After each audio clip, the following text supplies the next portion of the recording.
నమస్కారం. ఈరోజు మనం ఒక అద్భుతమైన ప్రదేశం గురించి తెలుసుకోబోతున్నాం. అదే ద్రాక్షారామం. దీన్ని దక్షిణ కాశీ అని కూడా అంటారు. అసలీ పేరెందుకొచ్చింది, ఇక్కడి చరిత్రేంటి, పురాణ కథలు ఏం చెప్తున్నాయి, అన్ని విషయాలు వివరంగా చూద్దాం.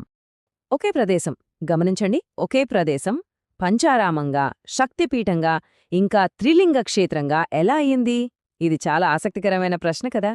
దీని వెనుకున్న రహస్యమేంటో ఇప్పుడు తెలుసుకుందాం. సరే, ముందుగా ఈ ఆలయానికి ఉన్న ఆ 3 అద్భుతమైన, ప్రత్యేకమైన గుర్తింపులేంటో చూద్దాం. చూడండి, ద్రాక్షారామం అనేది 18 మహాశక్తిపీఠాల్లో 12వది. అలాగే శివుడి 5 పవిత్ర క్షేత్రాలైన పంచారామాల్లో ఒకటి. అంతేకాదు, మన ప్రాచీన తెలుగు నేలను గుర్తించే 3 ముఖ్యమైన ఆలయాలు అంటే త్రిలింగ క్షేత్రాల్లో కూడా ఇదొకటే. అంటే ఇక్కడ శైవం, శాక్తేయం మాత్రమే కాదు, మన తెలుగు జాతి పుట్టుకకు సంబంధించిన మూలాలు కూడా ఉన్నాయి. ఇది చాలా అరుదైన విషయం కదా.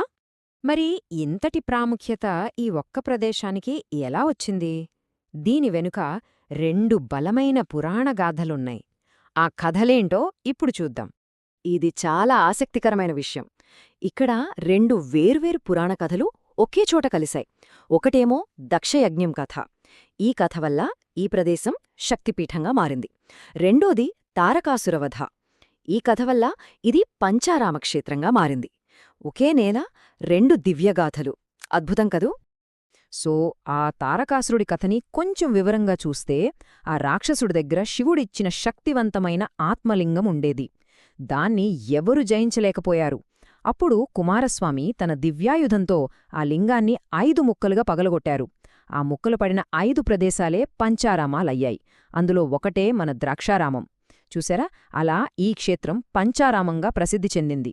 సరే, పురాణాల సంగతి పక్కన పెడితే ఇప్పుడు ఆలయం లోపలికి వెళ్దాం. అక్కడ కొలువైన స్వామి, అమ్మవార్ల స్వరూపాలు ఎలా ఉంటాయో తెలుసుకుందాం. 14 అడుగులు, అక్షరాల 14 అడుగుల ఎత్తు.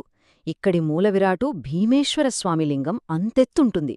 ఇది ఎవరూ చెక్కింది కాదు, స్వయంగా వెలిసింది. అంటే స్వయంభూలింగం అనమాట.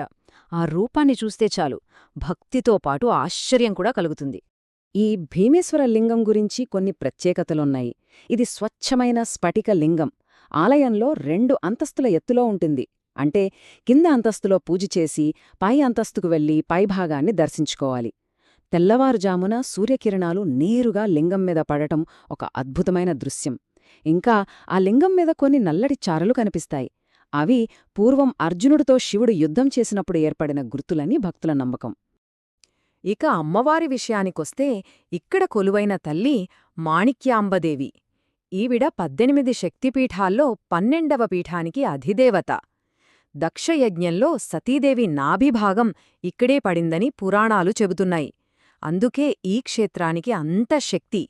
శివుడు, శక్తి ఇద్దరూ ఒకేచోట కొలువై ఉండటం వల్ల ఇది అత్యంత శక్తివంతమైన క్షేత్రంగా విరాజిల్లుతోంది. పురాణాల పరంగా ఇంత గొప్పతనముంది. సరే, మరి చారిత్రకంగా దీని ప్రాముఖ్యతేంటి? ద్రాక్షారామం చరిత్ర ఎంత పురాతనమైనదో ఇప్పుడు చూద్దాం. చరిత్రపుటలు తిరగేస్తే ఈ ఆలయాన్ని క్రీస్తు శకం 7-8వ శతాబ్దంలో తూర్పు చాళుక్యరాజైన చాళుక్య భీముడు నిర్మించాడనే ఆధారాలున్నాయి. కాని అంతకంటే ముందే శాతవాహనుల కాలంలోనే ఈ ఆలయమున్నట్టు లీలావతి గ్రంథంలో ప్రస్తావన ఉంది. అంటే దీని చరిత్ర ఇంకా పాతదన్నమాట. ఆ తర్వాత 15వ శతాబ్దంలో కవిసార్వభౌముడు శ్రీనాథుడు తన భీమేశ్వర పురాణంలో ఈ క్షేత్రాన్ని ఎంతగానో కీర్తించారు. వేములవాడ భీమకవిలాంటి ఎందరో కవులు ఈ ఆలయాన్ని తమ కావ్యాల్లో వర్ణించారు. అంటే యుగయుగాలుగా ఈ ఆలయం మన సంస్కృతిలో భాగమైపోయింది. ఇక్కడే మరో ముఖ్యమైన విషయముంది. అదే త్రిలింగదేశం. అంటే 3 లింగాల భూమి. మన తెలుగు మాట్లాడే ప్రాంతానికి పూర్వం ఇదే పేరు. ఆ 3 లింగాలు కలువైన క్షేత్రాలే ద్రాక్షారామం, శ్రీశైలం, ఇంకా కాళేశ్వరం. ఈ త్రిలింగ అనే పదం నుంచే తెలుగు అనే పదం వచ్చిందని చాలామంది భాషావేత్తలు నమ్ముతారు. అంటే ఈ ఆలయం కేవలం ఒక పుణ్యక్షేత్రం కాదు, మన తెలుగు జాతి ఉనికిని, మన భాషా మూలాలను నిర్వచించే 3 ప్రధాన స్తంభాలలో ఒకటి. గతంలో ఇంత వైభవం ఉంది.